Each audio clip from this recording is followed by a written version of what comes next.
عن أبي هريرة رضي الله تعالى عنه قال قال النبي الصادق المصدوق صلى الله عليه وسلم ومر محترم بيو نبي صلى الله عليه وسلم الزليل القدر صحابي رئيس المحدثين হযরত আবু হুরায়রা রাদিয়াল্লাহু তাআলা হাদিস বর্ণনা করেছেন মা ইজতামা কাওমুন ফি বাইতিন মিন বুয়ুতিল্লাহ যখন কোন জাতির যখন কোন সম্প্রদায়ের লোকজন এমন একটা মজলিসের মধ্যে বসে যায় মাওলা পাক রব্বুল আলামিনের ঘরের ভিতরে বসে যায় বলে কেমন সেই ঘর বলে ওই ঘরটা হলো এমন ঘর এটা দারাসুনা বাইনাহুম আইয়াতাআল্লামুনাল কুরআন যেই জায়গার ভিতরে বসে যেই ঘরের ভিতরে বসে তারা পরস্পর একে অপরকে কুরআনুল কারীম শিক্ষা দেয় তারা পরস্পর একে অপরকে কুরআনুল কারীমের সবক শিক্ষা দেয় মাওলা পাক রব্বুল আলামিন মালিকের উলুহিয়াত নিয়ে রুবুবিয়াত নিয়ে মালিকের জাত এবং সিফাত নিয়ে আলোচনা করে ইলমে নববী হাদিস নিয়ে আলোচনা করে ফিকহি মাসলা মাসাইল আলোচনা করে দ্বীন মুযাকারা করে এই মজলিসগুলির কত দাম আর সুবহানাল্লাহ আমার নবী সাল্লাল্লাহু আলাইহি ওয়াসাল্লাম জানায় দেয় এই মজলিসগুলির এত বেশি দাম এই মজলিসগুলির এত বেশি দাম ইল্লা নাযালাত আলাইহিmus সাকিনাহ এই মজলিসগুলির মাঝে মাওলা পাক রব্বুল আলামিন আল্লাহ সুবহানাহু ওয়া তাআলার পক্ষ থেকে সাকিনা নাযিল হয় জোরে সোরে বলেন সুবহানাল্লাহ এই মজলিসগুলির মাঝে আল্লাহ তাআলার সাকিনা নাযিল হয় ওয়া গাশিয়াতহুমুর রাহমাহ মাওলা পাক রব্বুল আলামিনের পক্ষ থেকে এই মজলিসগুলির মাঝে রহমত বেষ্টনী দেয়া রাখে সুবহানাল্লাহ জোরে কোন ওয়া হাফাতহুমুল মালাইকা এবং এই মজলিসের চতুর্দিক দিয়া মাওলা পাক রব্বুল আলামিনের পক্ষ থেকে ফেরেশতাগণ আয়েশা এই মজলিসের চতুর্দিক দিয়া বেষ্টনী দিয়া রাখে এই হাদিসের ব্যাখ্যায় মুহাদ্দিসিনে কেরামগণ এমন অভিমত পেশ করেছেন যে মাহফিলের চতুর্দিক দিয়া ফেরেশতারা আয়েশা বেষ্টনী দিতে দিতে এমন অবস্থা হয়ে যায় যে এক ফেরেশতা আরেক ফেরেশতার কাঁধে ভর দেয় এইভাবে ভর দিয়া দাঁড়াইতে একটা আরেকটার কাঁধের উপরে দাঁড়াইতে এই ফেরেশতাদের অবস্থা এমন হয়ে যায় যে এই ফেরেশতাদের দল মাওলা পাক রব্বুল আলামিনের যে আরশে আজিম এই আরশে আজিম পর্যন্ত যায় ঠিকা লাইগা যায় তো এইভাবে যখন ঠিকা লাইগা যায় আর সুবহানাল্লাহ তো মাওলা পাক রব্বুল আলামিন তো সবকিছুই জানেন এরপর মালিক আল্লাহ সুবহানাহু ওয়া তাআলা এই সমস্ত ফেরেশতাদেরকে উদ্দেশ্য করে বলে ও রে আমার ফেরেশতাদের দল এতক্ষণ সময় পর্যন্ত তোমরা কোথায় ছিলা এতক্ষণ সময় পর্যন্ত তোমরা কেন অনুপস্থিত তখন ওই ফেরেশতারা মাওলা পাক রব্বুল আলামিন মালিকের কাছে জবাব দেয় ও রব্বুল আলামিন মালিক আল্লাহ এতক্ষণ সময় পর্যন্ত আমরা ছিলাম রামপুর দারুল কোরআন নিজামিয়া মাদ্রাসার মাহফিল হইতেছিল ওই মাহফিলের মধ্যে আমরা উপস্থিত ছিলাম তখন মাওলা পাক রব্বুল আলামিনের পক্ষ থেকে জিজ্ঞাসা করা হয় ও রে আমার ফেরেশতাদের দল তো ওই মাহফিলের মধ্যে যাইয়া যে তোমরা অপেক্ষা করলা ওই মাহফিলের মধ্যে কি হচ্ছে তখন ফেরেশতারা বলে ও রব্বুল আলামিন মালিক আল্লাহ ওই মাহফিলের মধ্যে তোমার উলুহিয়াত নিয়া তোমার রুবুবিয়ত নিয়া তোমার জাত নিয়া তোমার সিফাত নিয়া ইলমে নববীর হাদিস নিয়া দ্বীনি মুযাকারা হইতেছে ওইখানে তোমার দ্বীনি মুযাকারা হয় তখন মালিক সুবহানাহু ওয়া তাআলা বলে কি যে ওরা আর কি কি আলোচনা করে তখন ফেরেশতাদের পক্ষ থেকে বলা হয় ও গো মালিক আল্লাহ ওই মজলিসের ভিতরে এই সমস্ত বিষয় সম্পর্কে আলোচনা করা হয় তোমার আযাবের সম্পর্কে আলোচনা করা হয় তোমার গজবের সম্পর্কে আলোচনা করা হয় তোমার রহমতের ব্যাপারে আলোচনা করা হয় তোমার জান্নাতের আলোচনা করা হয় তোমার জাহান্নামের আলোচনা করা হয় তখন আল্লাহ সুবহানাহু ওয়া তাআলা ফেরেশতাদেরকে জিজ্ঞাসা করে এই ফেরেশতারা শুন আমার এই বান্দা এবং বান্দীগুলি এরা কি আমার আযাব গজব দেখছে নাকি আরে না এরা তোমার আযাব গজব দেখে নাই আবার প্রশ্ন করা হয় বলে এরা কি আমার জান্নাত জাহান্নাম দেখছে নাকি বলে না তোমার জান্নাত জাহান্নাম দেখে নাই ফেরেশতাদের পক্ষ থেকে আর বলা হয় ও রব্বুল আলামিন মালিক আল্লাহ তোমার আযাব গজব দেখে নাই তোমার রহমত তারা দেখে নাই কিন্তু এরপরও তারা তোমাকে বড্ড বেশি মহব্বত করে তখন আল্লাহ তাআলার পক্ষ থেকে ফেরেশতাদেরকে বলা হয় এই ফেরেশতারা শুন যে সমস্ত বান্দা বান্দীগুলি আমি মাওলা পাক রব্বুল আলামিনকে দেখে নাই আমার আযাব গজবকে দেখে নাই আমার জান্নাত জাহান্নাম দেখে নাই এরপরও আমি মালিক আল্লাহ সুবহানাহু ওয়া তাআলাকে এত বেশি মহব্বত করে এই ফেরেশতারা তোরা সাক্ষী থাক আমি মাওলা পাক রব্বুল আলামিন আমার এই সমস্ত বান্দা এবং বান্দীগুলোকে আমি আল্লাহ তাআলা রহমান নামের উসিলায়, আমার রহিম নামের উসিলায়, আমার গফফার নামের উসিলায়, আমার সাত্তার নামের উসিলায় আমার এই সমস্ত বান্দা বান্দীদের জিন্দেগীর সমস্ত গুনাহগুলিকে মাফ কইরা আমি মাওলা পাক রব্বুল আলামিন এদেরকে আমার রহমতের কোলে উঠাইয়া এদেরকে আমি জান্নাতবাসী বানায়া দিলাম। সুবহানাল্লাহ। তাহলে এই দিনী মজলিসের মধ্যে আসার মধ্যে বসার মধ্যে লাভ আছে না নাই? কম না বেশি? তো আল্লাহ তাআলা এই দিনী মজলিসে বসার কারণে যত ধরনের লাভ এবং ফায়দা আছে আল্লাহ তাআলা সমস্ত লাভ এবং ফায়দা আমাদেরকে দান করুক, সকলে বলেন আমিন। তো মেরে মুহতারাম ভাইও, তো আল্লাহ সুবহানাহু ওয়া তাআলা যুগে যুগে কুরআনুল কারীম হেফাজত করতেছেন। এই হেফাজতের একটা মাধ্যম হলো এই যে দ্বীনি মুযাকারা, দ্বীনি আলোচনা করার এই মাহফিল, এটা হলো এক। তো মেরে মুহতারাম ভাইও, তো এখন এই দ্বীনি মজলিসের মধ্যে আসলেন কুরআনুল কারীমের আলোচনা শোনার জন্য। তো এই কুরআনুল কারীমের আলোচনা শুনলে কি হয়? তো কুরআনুল কারীমের আলোচনা শুনলে আমাদের ঈমানের ভিতরে নূর পয়দা হয়, ঈমানের ভিতরে রৌনক পয়দা হয়, ঈমানের ভিতরে আলো তৈরি হয়। সুবহানাল্লাহ। তো কুরআনুল কারীমের আলোচনা শুনলে দিলের ভিতরে যে নূর পয়দা হয়, রৌনক পয়দা হয়, এটার দলিল কি? ঈমান যে বৃদ্ধি পাওয়া যায়, এই ব্যাপারে দলিল কি? এই ব্যাপারে দলিল হলো পবিত্র কুরআনুল কারীমের ৮ নম্বর সূরা, সূরা আনফালের ২য় নম্বর আয়াত। আল্লাহ সুবহানাহু ওয়া তাআলা পবিত্র কুরআনুল কারীমের ৮ নম্বর সূরা, সূরা আনফালের ২য় নম্বর আয়াতে কারিমার মাঝে এই মর্মে ইরশাদ করেছেন, وَإِذَا تُلِيَتْ عَلَيْهِمْ آيَاتُهُ زَادَتْهُمْ إِيمَانًا وَعَلَى رَبِّهِمْ يَتَوَكَّلُونَ।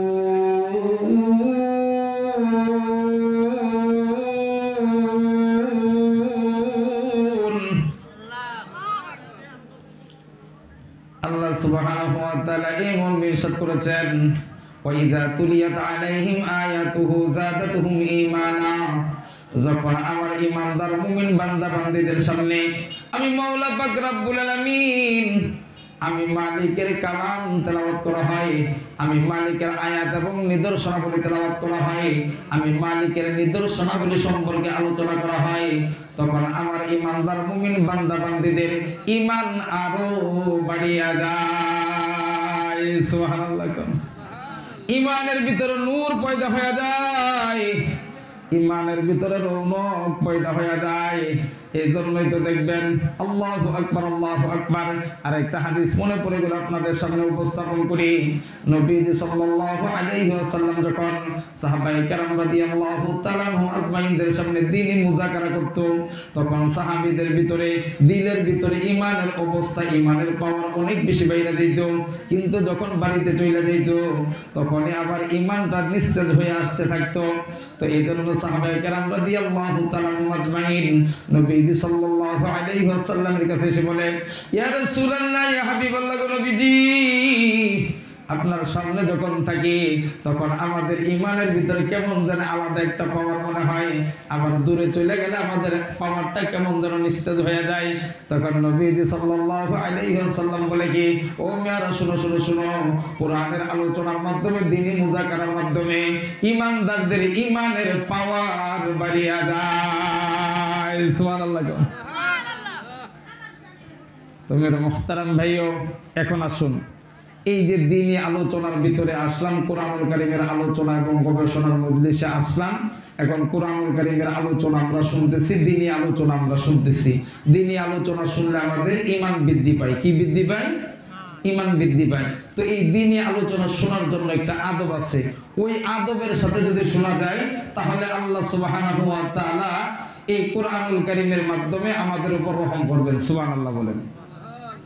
দলিল কি?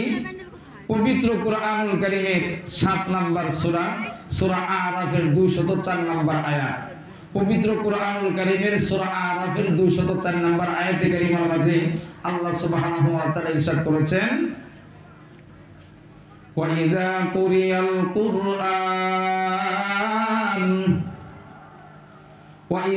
قُرِئَ الْقُرْآنُ فَاسْتَمِعُوا لَهُ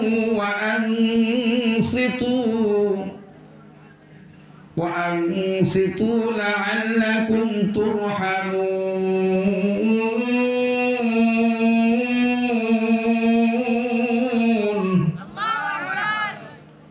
ওয়া ইযা কুরিয়াল কুরআন, আর যখন তোমাদের সম্মুখে কুরআনুল কারীম তেলাওয়াত করা হয়, ওয়া ইযা কুরিয়াল কুরআন, যখন তোমাদের সম্মুখে কুরআনুল কারীমের তেলাওয়াত করা হয়, তোমাদের সম্মুখে কুরআনুল কারীমের মুযাকারা করা হয়, ইলমে দ্বীনের মুযাকারা করা হয়, তখন তোমরা এই আলোচনাগুলি কেমনে শুনবে?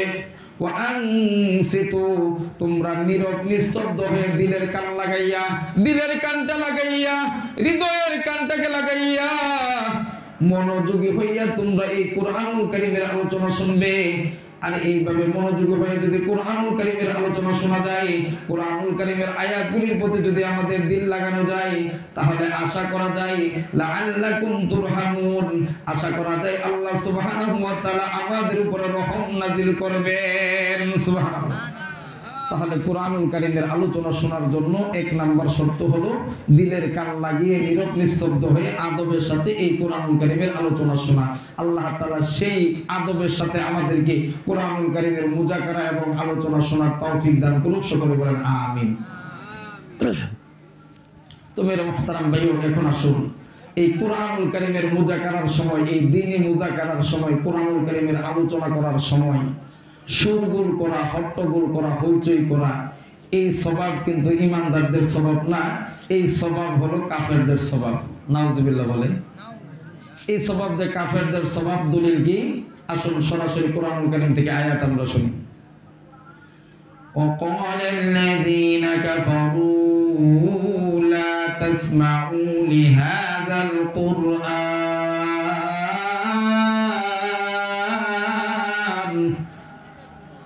والغوا فيه لعلكم تغلبون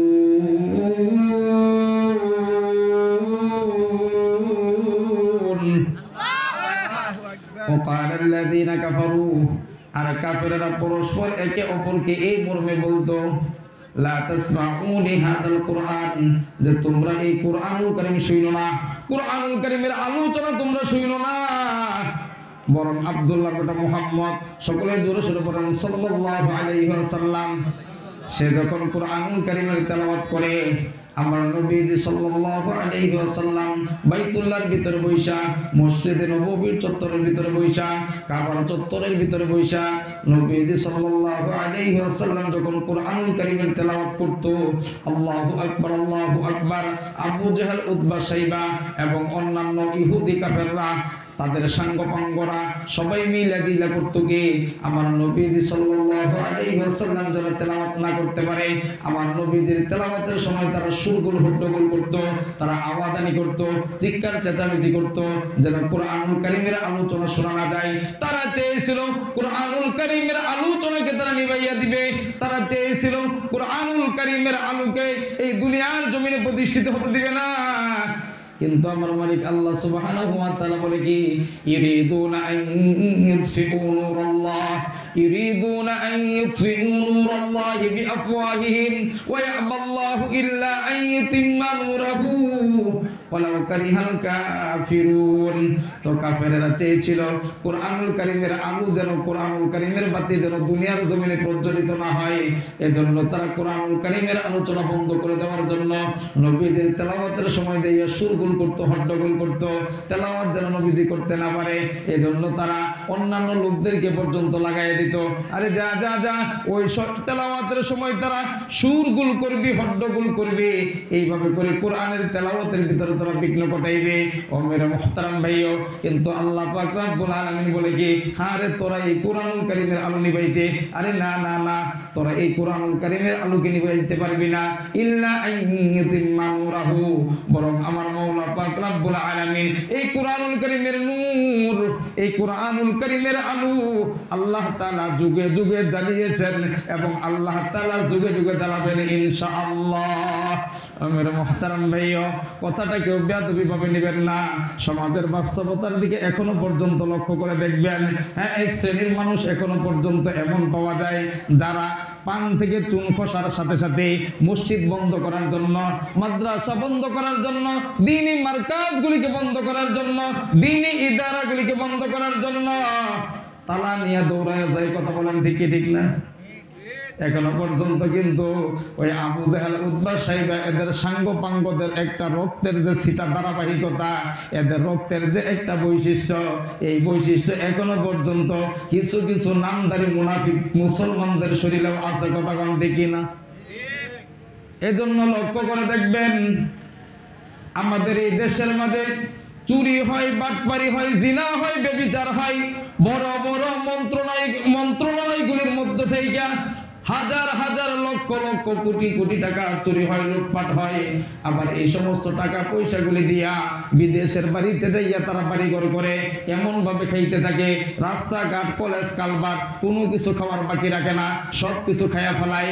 আবার এই সমস্ত মানুষগুলি যাইয়া দেখবেন এরা মন্তব্য করে কি বলে, মসজিদের এসি গুলি বন্ধ থাকুক, মাদ্রাসার কারেন্ট বিল গুলি বন্ধ থাকুক, এনতেন ইত্যাদি ইত্যাদি বইলা মসজিদের কারেন্ট, মসজিদের এসি বন্ধ করার এই ধরনের কথা বা প্রস্তাবনাও এই দেশের মাঝে হয়েছে কি হয়েছে না? হ্যাঁ, অথচ যারা এই প্রস্তাবনাগুলি দিছে এরা কিন্তু টেবিলের নিচ দিয়া বলেন, উপর দিয়া বলেন, দিনে বলেন, রাইতে বলেন, দিনের কাম রাইতের কাম, আকাম কুকাম এমন কোনো কাম নাই তারা করে না। হাজেতাও খায়, মরাই খায়, হালালও খায়, হারামও খায়, সব কিছু খায়। আবার এরাই কিন্তু মসজিদ মাদ্রাসা বন্ধ করার জন্য আবার তারা পায়তারা করে। আবার এদেরকে আমাদের দেশের ভাষায় সুশীল বলা হয়, বুদ্ধিজীবী বলা হয়। আবার এই সমস্ত মানুষগুলিকে রাষ্ট্রীয়ভাবে বড় বড় পদমর্যাদা দেওয়া হয়। কথা কোন ঠিক কিনা? কথা বাস্তব না? আল্লাহ বাস্তে এটা রাজনৈতিক অ্যাঙ্গেল থেকে বলতেছি না, কিন্তু বাস্তবতা যেইগুলি আমরা পত্র পত্রিকার মাঝে, মিডিয়ার মাঝে দেখছি সেইগুলির সামনে বলতেছি। এখানে কোনো রাজনৈতিক অঙ্গনের কথার জন্য বলা হয় নাই। আল্লাহ আমাদেরকে মাফ করুক, সকলে বলেন আমিন। আর কোনো কিছু হওয়ার আগেই দেখবেন যে সবার আগে তথ্য উঠে, সবার আগে কথা উঠে যে মসজিদ বন্ধ করে দাও, মাদ্রাসা বন্ধ করে দাও। কথা কোন ঠিক কিনা? বলে না? মসজিদ বন্ধ করিয়া দাও, মাদ্রাসা বন্ধ করিয়া দাও। এই কথাগুলি যারা বলে ওদেরকে নিশ্চিতভাবে বুঝতে হবে এরা হইল ওই সমস্ত মানুষের একটা বৈশিষ্ট্যের মানুষ, যেই বৈশিষ্ট্যগুলি আবু জাহেলদের ভিতরে ছিল, উতবাদের ভিতরে ছিল, সাইবাদের ভিতরে ছিল, কাফেরদের ভিতরে যেই বৈশিষ্ট্যগুলি ছিল, এই বৈশিষ্ট্যগুলি যেই সমস্ত মানুষগুলির ভিতরে এখনো পর্যন্ত আছে, এই সমস্ত মানুষগুলি কোরআন সুন্নাহর বিরোধিতা করে, মসজিদ মাদ্রাসার বিরোধিতা করে। চিল্লা বলেন ঠিক কিনা? আল্লাহ তুমি আমাদেরকে দ্বীনের ব্যাপারে সহি বুঝ দান করো। সবাই বলেন আমিন। সামান্য ছোটখাটো বিষয়কে কেন্দ্র করে আমাদের এই দেশের মাঝে, এই জাতির মাঝে এখনো বহু মানুষ এমন পাওয়া যায় যারা দ্বীনী প্রতিষ্ঠানের সাথে আদাওয়াতি করে, মসজিদ মাদ্রাসার সাথে শত্রুতা করে। কথা কন করে কিনা বলেন? দ্বীনী প্রতিষ্ঠানের সাথে বিরোধিতা করে। আপনি বিরোধিতা করে মাদ্রাসা রেখে চলে যেতে পারেন, আপনি বিরোধিতা করে মাদ্রাসা মসজিদ ফলায় চলে যেতে পারেন। আপনাকে ছাড়াও মসজিদ মাদ্রাসা চলবে, কোরআনের আলোচনা চলবে ইনশাআল্লাহ। তবে এইটুকু বোঝার বিষয় যে আমি এই কোরআনের জন্য, এই মাদ্রাসার জন্য, মসজিদের জন্য কি করলাম। কথা বলা। আপনি যদি মোহাব্বত করেন আপনি তাদের সাথে থাকবেন, মোহাব্বত যদি না করেন আপনি দলের বাহিরে থাকবেন। আল্লাহ আমাদেরকে বুঝদান করুক। সবাই বলেন আমিন। তো মেরে মুহতারাম ভাইও, এখন আসুন এই কুরআনুল কারীম যদি তেলাওয়াত করে কোনো ব্যক্তি, এই তেলাওয়াতকারী ব্যক্তির জন্য কেমন ফজিলত, এই ব্যাপারে হযরত আবু হুরায়রা রাদিয়াল্লাহু তাআলা আনহু এর সনদে বর্ণিত একখানা হাদিস আপনাদের সামনে উপস্থাপন করব। আনা আবি হুরায়রা রাদিয়াল্লাহু তাআলা আনহু قال النبي الصادق المصدوق صلى الله عليه وسلم من قرأ حرفا من كتاب الله من قرأ حرفا من استمع آيات من كتاب الله যেই ব্যক্তি মাওলা পাক রব্বুল আলামিন আল্লাহ সুবহানাহু ওয়া তাআলার কিতাবের একখানা আয়াতে কারিমা তেলাওয়াত শুনবে, এতগুলো আয়াতের মধ্য থেকে একটা মাত্র আয়াতের কথা বলা হইতেছে যে যদি কোনো ব্যক্তি মাওলা পাক রব্বুল আলামিনের কোরআনুল কারীম থেকে একটি মাত্র আয়াতের তেলাওয়াত শুনে, তো তার জন্য কি হবে? কুতিবা লাহু হাসানা। ওই আয়াতে কারিমার তেলাওয়াত শোনার সাথে সাথে ওই ব্যক্তির আমলনামার মধ্যে নেকি লেখা হয়ে যাবে। সুবহানাল্লাহ। বলে কত নেকি লেখা হবে? এই কতটা নেকি লেখা হবে, এজন্য চলেন আমরা আরেকটা হাদিস আলোচনা করি। হাদিস গ্রন্থের নাম হলো জামিউত তিরমিজি, হাদিসের নাম্বার হলো 2910 অর্থাৎ 2910।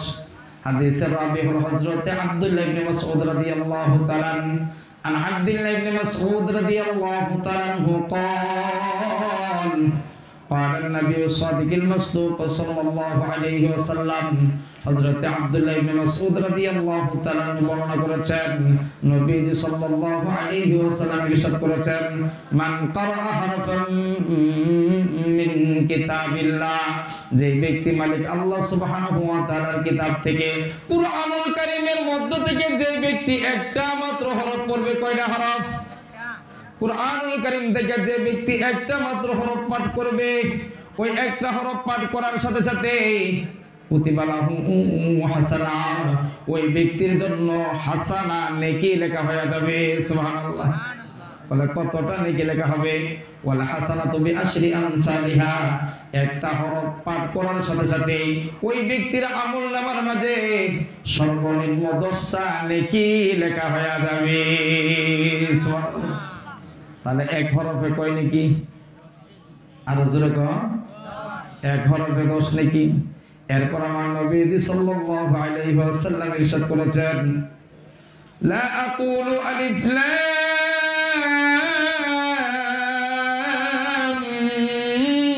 মিম হারফুন, আমি নবীজি এই কথা বলি না আলিফ লাম মিম হারফুন, আলিফ লাম মিম এই তিনটাকে একসাথে আমি হরফ বলি না, বরং আমি বলি আলিফ হারফুন, লাম হারফুন, মিম হারফুন।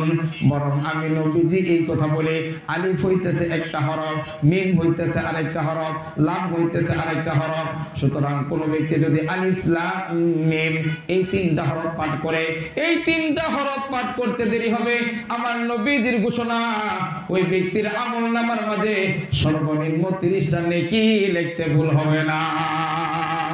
সুবহানাল্লাহ।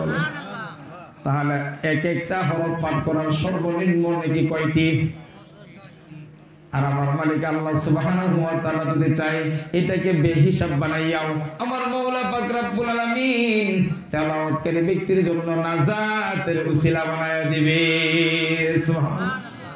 তো মেরে মুহতারাম ভাইও, এখন আসুন ওই যে হাদিস বলতেছিলাম হযরত আবু হুরায়রা রাদিয়াল্লাহু তাআলা এর সনদে বর্ণিত, আমার নবী সাল্লাল্লাহু আলাইহি ওয়াসাল্লাম ইরশাদ করেছেন মান ইসতামাআ ইলা আয়াতিন মিন কিতাবিল্লাহ, যে ব্যক্তি আল্লাহ সুবহানাহু ওয়া তাআলার কিতাবের কুরআনুল কারীমের মধ্য থেকে একটি আয়াতের তেলাওয়াত শুনবে, কুতিবা লাহু হাসানা, ওই একটি আয়াত শোনার সাথে সাথে ওই ব্যক্তির আমলনামার মাঝে নেকি লেখা হয়ে যাবে।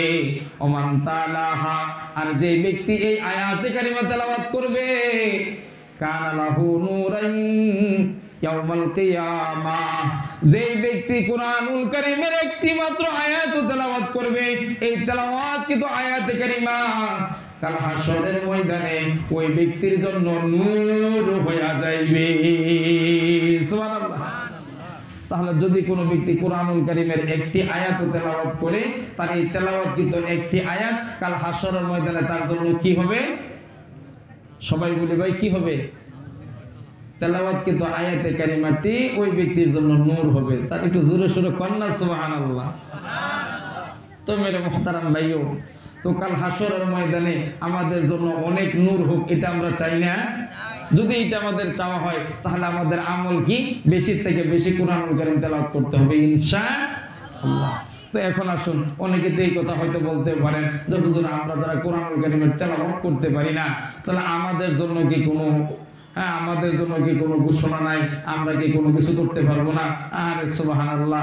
তো আমার নবীজি সাল্লাল্লাহু আলাইহি ওয়াসাল্লাম হাদিসের মধ্যে জানিয়ে দিয়েছেন, আরে মেয়েরা শোনো, তোমরা যেভাবে কুরআনুল কারীমকে মহব্বত করবা, যেভাবে কুরআনুল কারীমকে ভালোবাসবা, তাদের জন্যই আমি নবীজির পক্ষ থেকে এবং মাওলা পাক রব্বুল আলামিনের পক্ষ থেকে ঘোষণা আছে এবং তাদের সকলের জন্য পুরস্কার আছে। সুবহানাল্লাহ বলেন। এখন আসুন, আমাদের মতো সাধারণ মানুষ যারা হয়তো আমরা ওইভাবে কোরআনুল কারীম তেলাওয়াত করতে পারি না, কিন্তু আমাদের জন্য কি ঘোষণা নবীজি রেখেছেন। আর সুবহানাল্লাহ, একদিন নবীজি সাল্লাল্লাহু আলাইহি ওয়াসাল্লাম সাহাবায়ে কেরাম রাদিয়াল্লাহু তাআলা আনহুম আজমাইনদেরকে নিয়ে তো মজলিসের মধ্যে আলোচনা করতেছে। তো ওই সময় নবীজি সাল্লাল্লাহু আলাইহি ওয়াসাল্লাম সাহাবায়ে কেরাম রাদিয়াল্লাহু তাআলা আনহুম আজমাইনদেরকে বলে, ও মেয়ারা শোনো, আল্লাহ তাআলার পরিবারের কিছু লোক আছে এবং আল্লাহ তাআলার বিশেষ কিছু খাস লোক আছে, বিশেষ কিছু বান্দা আছে যারা আল্লাহ তাআলার পরিবারের লোক। সুবহানাল্লাহ বলেন। তো যখন এই কথা ঘোষণা করা হয়েছে যে আল্লাহ তাআলার পরিবারের লোক, আরে সুবহানাল্লাহ, সাহাবায়ে কেরাম রাদিয়াল্লাহু তাআলা আনহুম আজমাইন তাজ্জব হয়ে গেছে, আশ্চর্যজনিত হইয়া নবীজি সাল্লাল্লাহু আলাইহি ওয়াসাল্লামকে বলে, ইয়া রাসূলুল্লাহ, ইয়া হাবিবাল্লাহ, তো মাওলা পাক রব্বুল আলামিন তো সূরা ইখলাসের মধ্যে এই ঘোষণা দিয়েছে, লাম ইয়ালিদ ওয়া লাম ইউলাদ, যে আমি আল্লাহ তো কাউকে জন্ম দেই নাই, আমার কাছ থেকে কেউ জন্মগ্রহণ করে নাই। আবার আপনি বলতেছেন যে আল্লাহর পরিবারের লোক, তো আল্লাহর পরিবারের লোক এটা আবার কেমনে হয়? আল্লাহ তাআলার খাস হলে এটা আবার কেমনে হয়? তখন নবী সাল্লাল্লাহু আলাইহি ওয়াসাল্লাম বলে, আরে মেয়েরা শোনো শোনো শোনো, আনা আনাস ইবনে মালিক রাদিয়াল্লাহু তাআলা আনহু قال قال النبي الصادق المصدوق صلى الله عليه وسلم, ও মেরে মুহতারাম ভাইও, নবী সাল্লাল্লাহু আলাইহি ওয়াসাল্লামের জলিলুল কদর সাহাবী হযরত আনাস ইবনে মালিক রাদিয়াল্লাহু তাআলা আনহু বর্ণনা করেছেন, আমার নবী সাল্লাল্লাহু আলাইহি ওয়াসাল্লাম ইরশাদ করেছেন, ইন্না লিল্লাহ, নিশ্চয় আল্লাহ তাআলার জন্য, আল্লাহ তাআলার পরিবারের কিছু লোক রয়েছে, নিশ্চয় আল্লাহ তাআলার পরিবারভুক্ত কিছু লোক রয়েছে। তো এই কথা শোনার পর সাহাবায়ে কেরাম রাদিয়াল্লাহু তাআলা আজমাইন বলে, ইয়া রাসূলুল্লাহ, ইয়া হাবিবাল্লাহ, নবীজি, আল্লাহ তাআলার পরিবারের লোক কারা? তখন নবীজি সাল্লাল্লাহু আলাইহি ওয়াসাল্লাম বলে, আহলুল কুরআন হুম আহলুল্লাহি ওয়া খাসাতুহু, যে সমস্ত মানুষগুলো টাকা দিয়া, সময় দিয়া, শ্রম দিয়া, যুক্তি দিয়া, বুদ্ধি দিয়া, পরামর্শ দিয়া যে ব্যক্তি যেভাবে এই কোরআনুল কারীমকে মহব্বত করবে, কোরআনুল কারীমের সাথে যে ব্যক্তি সম্পর্ক রাখবে, ওই ব্যক্তিগুলি হলো মাওলা পাক রব্বুল আলামিন মালিকের পরিবারের লোক এবং মালিকের খাস লোক, বিশেষ লোক। সুবহানাল্লাহ, রাজুল শুরু টাকা দিয়া, সময় দিয়া, শ্রম দিয়া, যুক্তি দিয়া, বুদ্ধি দিয়া, পরামর্শ দিয়া যে ব্যক্তি যেভাবে কোরআনুল কারীমের সাথে সম্পৃক্ত থাকবে, ওই ব্যক্তি আল্লাহ তাআলার পরিবারভুক্ত লোক, ওই ব্যক্তি আল্লাহ তাআলার খাস লোক। জবান খুলে কোন সুবহানাল্লাহ। তাহলে আমরা যে যেভাবেই হোক কোরআনুল কারীমের সাথে সম্পর্ক রাখবো, কোরআনুল কারীমকে ভালোবাসবো এবং আল্লাহ তাআলার পরিবারভুক্ত লোক হওয়ার জন্য চেষ্টা করবো ইনশাআল্লাহ। আল্লাহ তাআলা কবুল করুক, সবাই বলেন আমিন। তো মেরে মুহতারাম ভাইও, এখন আসুন যে আল্লাহ তাআলার পরিবারভুক্ত লোক হইলেন, কোরআনুল কারীমকে এতটা মহব্বত করলেন, তো এখন আপনার জন্য কোরআনুল কারীম কি করবে? আরে সুবহানাল্লাহ, তো কোরআনুল কারীম আমার জন্য, আপনার জন্য আল্লাহ তাআলার কাছে সুপারিশ করবে। সুবহানাল্লাহ বলবেন না? মানে কোরআনুল কারীম সুপারিশ করবে, এত দামি কথা, এরপর আমরা সুবহানাল্লাহ বলতে কার্পণ্য করি না। সুবহানাল্লাহ বলতে কার্পণ্য করব না ইনশাআল্লাহ। এখন আসুন কোরআনুল কারীম যা আমাদের জন্য সুপারিশ করবে, এই মর্মে আপনাদের সামনে একটি হাদিস উপস্থাপন করি। আল কোরআনু শাফিউন মুশাফফা ওয়া মাহিলুন মুসাদ্দাক, কোরআনুল কারীম হলো এমন এক সুপারিশকারী যার সুপারিশ আমার মাওলা পাক রব্বুল আলামিন কবুল করবে। সুবহানাল্লাহ। কোরআনুল কারীম হলো এমন এক সুপারিশকারী যার সুপারিশ আল্লাহ তাআলা কবুল করবে। ওয়া মাহিলুন মুসাদ্দাক, আর কোরআনুল কারীম হলো এমন এক বিবাদী, আল্লাহ তাআলার দরবারে ওই ব্যক্তির জন্য বিবাদ করবে। আল্লাহ তাআলার দরবারে দাঁড়িয়ে বলবে কি, ও রব্বুল আলামিন মালিক আল্লাহ, তোমার এই বান্দা এবং বান্দি তোমার এই কালামকে বড় মহব্বত করছে, ও কালাম পড়তে পারে নাই, কিন্তু যেই মানুষগুলি তোমার এই কালাম পড়তে পারছে, এই মানুষগুলিকে তারা বড় মহব্বত করছে, ইজ্জত করছে, সম্মান করছে। কোরআনুল কারীম তারা তেলাওয়াত করতে পারে নাই, কিন্তু তারপরে কোরআনুল কারীমটাকে মহব্বত করে সিনার সাথে ধরে রাখছে। ওরা কোরআনুল কারীম নিজেরা তেলাওয়াত করতে পারে নাই, কিন্তু কোরআনুল কারীম যেই সমস্ত ব্যক্তিরা তেলাওয়াত করছে, মাদ্রাসার ছাত্র তালিমুল ইলমদেরকে মহব্বত করছে, কোরআনের প্রতি আজমত দেখাইছে, ভালোবাসা দেখাইছে, ও রব্বুল আলামিন মালিক আল্লাহ, আজকে হাসরের ময়দানে এই বিচার দিবসের দিনে আমি তোমার কালাম তোমার এই বান্দার পক্ষে সুপারিশ করতেছি, তুমি তোমার এই বান্দার জিন্দেগীর গুনাহগুলিকে মাফ কইরা তোমার এই বান্দাকে তুমি জান্নাতি বানায়া দাও। সুবহানাল্লাহ। তোমার বান্দার জিন্দেগীর সমস্ত গুনাহগুলিকে মাফ করিয়া দাও। আল্লাহু আকবার, আল্লাহু আকবার। এই সমস্ত কথাবার্তাগুলি বইলা কুরআনুল কারীম আল্লাহ তাআলার সাথে বিবাদ করবে। এই বিবাদ করতে করতে এক অবস্থায় মাওলা পাক রব্বুল আলামিন কুরআনুল কারীমের সুপারিশ এবং বিবাদকে কবুল করে নিয়ে তার এই মহব্বতের বান্দা এবং বান্দিগুলির জিন্দেগীর গুনাহগুলিকে মাফ করে তাদেরকে জান্নাতি বানায়া দিবে। তো মেরে মুহতারাম ভাইও, তো এখন আসুন, এই পর্যন্ত আমরা কোরআনুল কারীমের মজলিসের মাঝে বসলে কি ফায়দা হয় এটা আলোচনা করলাম। কোরআনুল কারীমের তেলাওয়াত শুনলে আমাদের ঈমান বৃদ্ধি পায়, এই ব্যাপারে আলোচনা করলাম। এরপর আমরা আলোচনা করলাম যে কোরআনের আলোচনা কি করে আমরা শুনবো, কেমন ভাবে শুনবো, কোন আদবের সাথে শুনবো, এই ব্যাপারে আলোচনা শুনলাম। তারপর আমরা আলোচনা শুনলাম যে কোরআনুল কারীমের আয়াত তেলাওয়াত করলে প্রতিটি আয়াতের জন্য কি অবস্থা হবে, এক একটা হরফের বিনিময় সর্বনিম্ন কতগুলো নেকি দেওয়া হবে, এই সমস্ত বিষয় সম্পর্কে আলোচনা করলাম। এরপর সর্বশেষ আলোচনা করলাম যে ব্যক্তি কোরআনুল কারীমকে টাকা দিয়া, সময় দিয়া, শ্রম দিয়া, যুক্তি দিয়া, বুদ্ধি দিয়া, পরামর্শ দিয়া সহযোগিতা করবে, এই কোরআনুল কারীম ওই ব্যক্তির জন্য আল্লাহ তাআলার কাছে সুপারিশ করবে। এই মর্মেও আমরা আলোচনা করলাম। এখন আসুন আরেকটা পয়েন্টে আমরা আলোচনা করি। এই পয়েন্টটি হচ্ছে যেই সমস্ত অভিভাবকরা, যেই সমস্ত পিতামাতারা তাদের সন্তানদেরকে কোরআনুল কারীমের শিক্ষায় শিক্ষিত করবে, আল্লাহ তাআলার পক্ষ থেকে আল্লাহর হাবিব সাল্লাল্লাহু আলাইহি ওয়াসাল্লাম তাদের জন্য কত দামি পুরস্কার ঘোষণা করছে। চলেন সেই হাদিসটি আমরা শুনে আসি।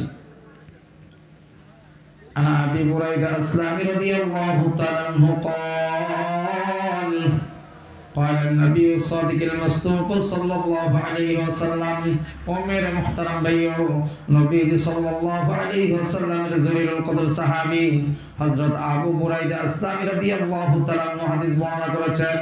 আমার নবী সাল্লাল্লাহু আলাইহি ওয়াসাল্লাম ইরশাদ করেছেন, মান তাআল্লামাল কুরআন ওয়া আমিলা বিহি ইলবিসা ওয়ালিদাহু তাজাম মিনান নূর। মান তাআল্লামাল কুরআন ওয়া আলিমা বিহি ওয়া আমিলা বিহি, যে ব্যক্তি কোরআনুল কারীমের জ্ঞান শিক্ষা গ্রহণ করবে, ওয়া আমিলা বিহি, এবং কোরআনুল কারীমের উপর আমল করবে। যেই ব্যক্তি কোরআনুল কারীম শিক্ষা গ্রহণ করবে এবং কোরআনুল কারীমের উপর যেই ব্যক্তি আমল করবে, উলবিসা ওয়ালিদাহু তাজাম মিনান নূর, ওই ব্যক্তির অভিভাবকদেরকে, ওই ব্যক্তির পিতামাতাদেরকে কাল হাসরের ময়দানে বিচার দিবসের দিনে মাওলা পাক রব্বুল আলামিনের পক্ষ থেকে নূরের টুপি পরানো হবে। সুবহানাল্লাহ। আল্লাহ তাআলার পক্ষ থেকে আমাদেরকে নূরের টুপি পরানো হোক, আমরা চাই তো ইনশাআল্লাহ। আল্লাহ তাআলা আমাদেরকে দান করুক, সবাই বলে আমিন। তো ওই নূরের টুপির আলো কেমন হবে? আমার নবী সাল্লাল্লাহু আলাইহি ওয়াসাল্লাম জানায় দেয়, ও মেয়েরা শুনো শুনো শুনো, ওই নূরের টুপির আলোটা এমন হবে যে সমস্ত হাসরবাসীর সামনে ওই নূরের টুপিটা ঝলমল ঝলমল করতে থাকবে। এত বেশি পরিমাণে ঝলমল ঝলমল করবে যে সমস্ত হাসরবাসীরা ওই নূরের টুপির দিকে তাকাইয়া থাকবে। আর ওই নূরের টুপির ঝলমল ঝলমল আলোর কারণে সমস্ত হাসর উজ্জ্বল হয়ে যাবে। সুবহানাল্লাহ। এত আলোকিত এবং এত দামি টুপি আল্লাহ সুবহানাহু ওয়া তাআলা আলেমদের অভিভাবক যারা আছে, হাফেজে কোরআনের অভিভাবক যারা আছে, তাদেরকে আল্লাহ তাআলা দান করবেন। তাহলে আমাদেরকেও আল্লাহ তাআলা এমন অভিভাবক হওয়ার তৌফিক দান করুক, সবাই বলে আমিন। এখন আসুন, এরপর নবী সাল্লাল্লাহু আলাইহি ওয়াসাল্লাম ইরশাদ করেছেন,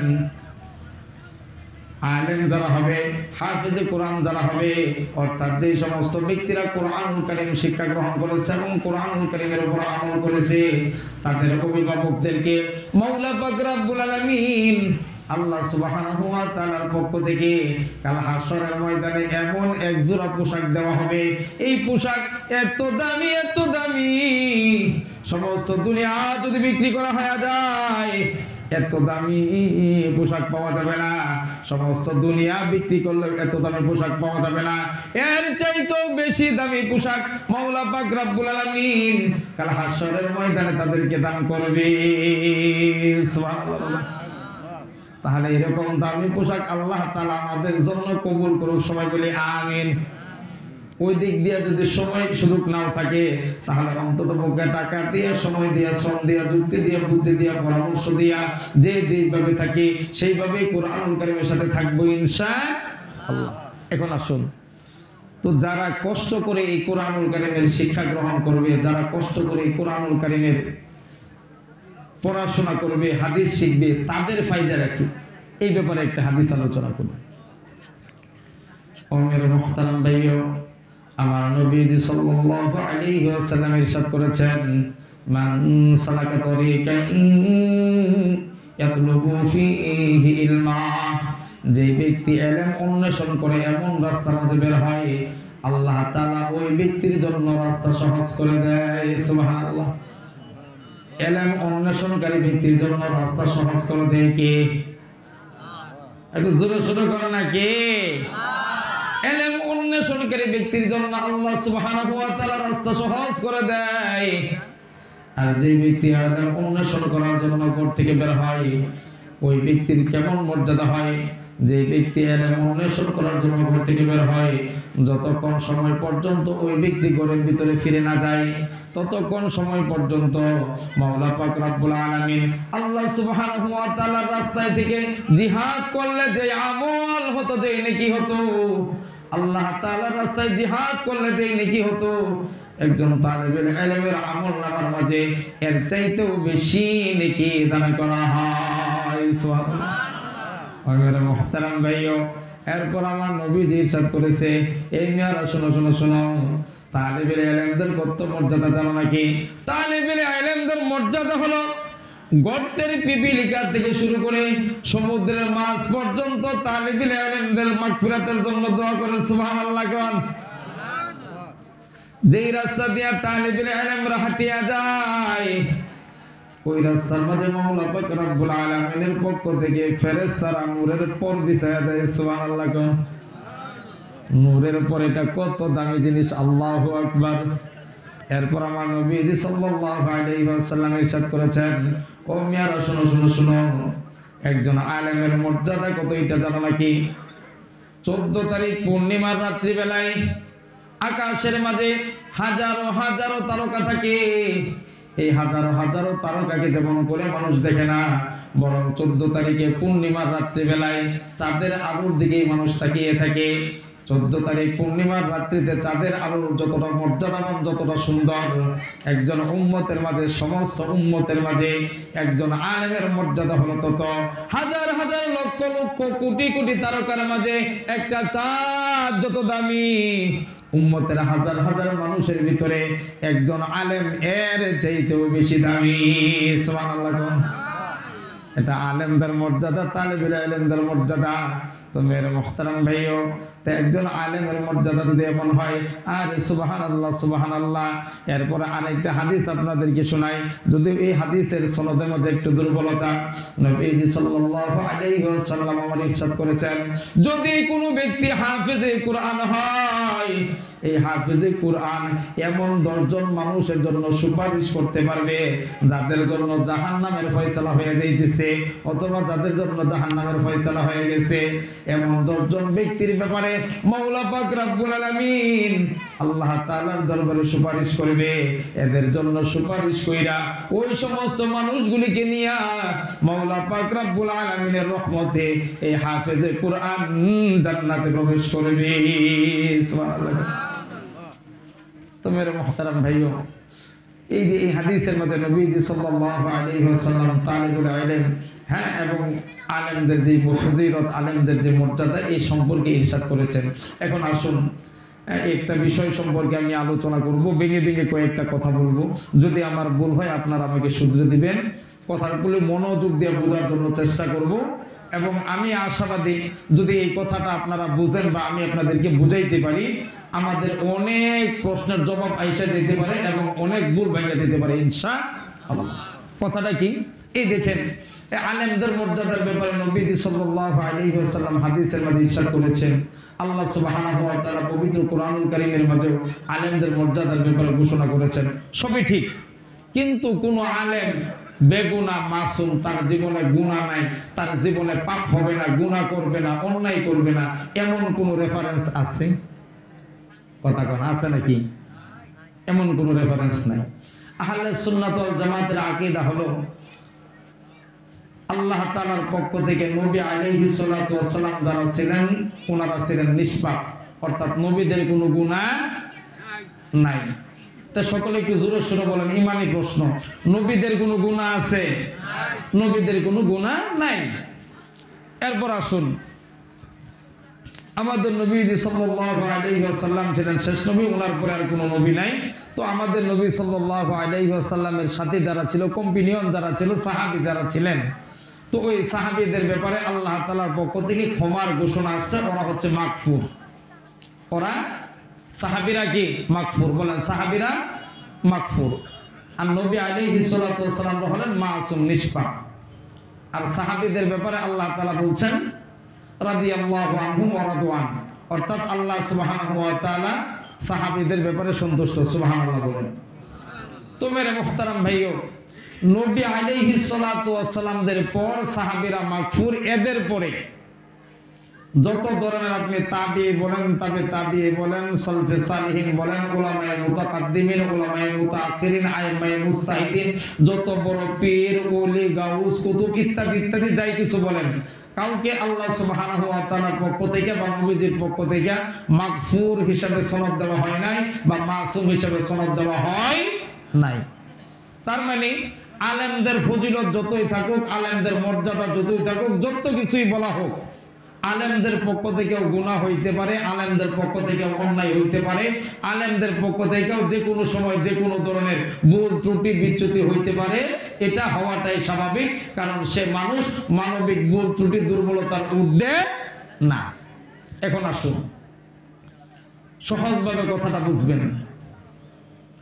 আমাদের দেশের ভিতরে গরু লালন পালন করা হয়। এই গরু দুধ দেয় কি দেয় না? দেয়। আবার এই গরু গোবর দেয় কি দেয় না? আচ্ছা, গরুর দুধ কি সুস্বাদু নাকি সুস্বাদু না? গরুর দুধ খুব দামি জিনিস, খুব সুস্বাদু জিনিস, এই ব্যাপারে আমাদের কোনো সন্দেহ নাই। এবং দুধ এত দামি একটা জিনিস যে আল্লাহ সুবহানাহু ওয়া তাআলা জান্নাতের মধ্যে জান্নাতীদের জন্য দুধের নহর রাখবে। চিল্লাবেন সুবহানাল্লাহ। এত দামি জিনিস দুধ। তো এই গরু দুধ দেয়, আবার এই একই গরু গোবর দেয়, কথা ঠিক না? গরুর দুধ বড় সুস্বাদু জিনিস, মজাদার জিনিস, এ ব্যাপারে সন্দেহ নাই। কিন্তু গরুর গোবর যদি কোনো ব্যক্তির কাপড়ে লাগে, ওই কাপড় পরে নামাজ হবে? এরপর আসুন, গরুর গোবরের মধ্যে গন্ধ আছে না নাই? আছে। এখন কথা বোঝার চেষ্টা করেন। গরু গোবরও দেয়, দুধও দেয়। গরুর গোবর শরীরে লাগলে গোসল করতে হবে, শরীর নাপাক হয়ে যায়। কাপড়ে লাগলে কাপড় নাপাক হয়ে যায়, কাপড় ধৌত করতে হয়। এখন এটার জন্য যদি কোনো ব্যক্তি এই কথা বলে যে গরুর দুধ খাবো না, গরুর গোবর গন্ধ করে, বা গরুর গোবর শরীরে লাগলে শরীর নাপাক হয়ে যায়, এজন্য দুধ খাবো না, দুধ খাওয়া বন্ধ, তাহলে আপনাদের বিবেচনায়, আপনাদের আকল থেকে আপনারা জবাব দিবেন, এই মানুষকে আকলওয়ালা না বেকল? আরো জোরে কোন, আকলওয়ালা না বেকল? কথা বুঝে বললেন, আকলওয়ালা না বেকল? বেকল না। গরু দুধ দেয়, গরু গোবর দেয়, গরুর গোবর গন্ধ করে, গরুর গোবর শরীরে লাগলে শরীর নাপাক হয়ে যায়। এই কথা জানার পরে যদি কোনো ব্যক্তি গরুর দুধ খাওয়া ছেড়ে দেয়, এই কথা যদি আমরা সত্যিকার অর্থে বলে থাকি যে আমরা বেকল হব, তাহলে এখন আসুন, একজন আলেম, তার পক্ষ থেকে কোরআনের জ্ঞান আসবে, তার পক্ষ থেকে হাদিসের জ্ঞান আসবে, একজন আলেমের পক্ষ থেকে দ্বীনি মাসলা মাসাইল আসবে, দ্বীনি জ্ঞান আসবে, সব কিছু সত্য। আবার এই আলেমের মধ্য থেকে যে কোনো সময় যে কোনো মুহূর্তে গরু যেমন লেদাই দেয়, টাইম টেবিল নাই, এই আলেমের মধ্য থেকে যে কোনো সময় যে কোনো ধরনের যে কোনো দোষ আসতে পারে, এটাই সত্য। কথা বুঝছেন আপনারা? কে কে বুঝছেন না হাত তোলেন তো। সবাই বুঝছেন? এখন আসুন, ওই যে গরুর গোবরের কথা চিন্তা করে দুধ খাওয়া বাদ দিলে যেই রকম ভাবে আমি ব্যাককল এইরকম আলেমে দুষ করছে এই কথা চিন্তা করে যদি দুনিয়ার সব আলেমের সাথে আমি শত্রুতা করি, মসজিদ মাদ্রাসা বন্ধ করে দিতে চাই, মসজিদে আইসা তালা লাগাইতে চাই, মাদ্রাসার মধ্যে আইসা তালা লাগাইতে চাই, মাদ্রাসার ছাত্র নিয়ে চলে যেতে চাই, মাদ্রাসার শিক্ষকদের সাথে আইসা বেদবি করি, প্রতিষ্ঠানের সাথে আদাওয়াতি করি, তাহলে আমি আকল হলাম না ব্যাককল? আরো আসতে পারে মানুষও শুনবে আকল হলাম না ব্যাককল? বাস এইটুকু যদি রামপুরবাসী বুঝে থাকেন, আপনাদের বাকি জীবন আর কোনো অজর দরকার নাই। কথা বুঝেন নাই? যে কোনো সময় যে কোনো মানুষের পক্ষ থেকে ভুল হতে পারে। এখন আসুন, আমাদের হাতের আঙ্গুলের মাঝে নখ গোছায়, আমরা কি আঙ্গুল কাটি না নখ কাটি? কথা বলেন। হাতের মাঝে আমাদের নখ গোছায়, আমরা নখ কাটি না আঙ্গুল কাটি? বুঝে উত্তর দেন। নখ কাটি। এটা যেমন সত্য, যে কোনো সময় যে কোনো ব্যক্তির ক্ষেত্রে দোষ হইতে পারে, বা দিনই যে কোনো প্রতিষ্ঠানে, এই প্রতিষ্ঠান শুধু একা না, যে কোনো প্রতিষ্ঠানে যে কোনো সময় যে কোনো ধরনের ভুল হইতে পারে। এজন্য প্রতিষ্ঠানের সাথে শত্রুতা করে প্রতিষ্ঠানে দান খয়রাত করা বন্ধ করে দেব? প্রতিষ্ঠানের সাথে শত্রুতা করব, নাকি প্রতিষ্ঠানের যে সমস্যা হয়েছে সেটা দূর করব? বলেন, জোরে বলেন, কোনটা করব? যদি এটাই সত্য হয়, তাহলে আজকে 24 বছরের মাহফিল এই অবস্থা কেন? আপনারা রাগ করেন না, এই কথার আপনারা জবাব দিতে পারবেন? আজকে 24 বছরের মাদ্রাসার মাহফিল এমন কেন হয়? আপনাদের রামপুরবাসী, কুকরাইলবাসী, অত্র এলাকাবাসী, এই এলাকার ভিতরে সবচাইতে বড় মাদ্রাসা এটা। আপনাদের কি মনে করেন আল্লাহ তাআলার কাছে জবাবদিহিতা বলতে কিচ্ছু নাই? আল্লাহ আমাদেরকে বুঝার তৌফিক দান করুন। সবাই বলেন আমিন।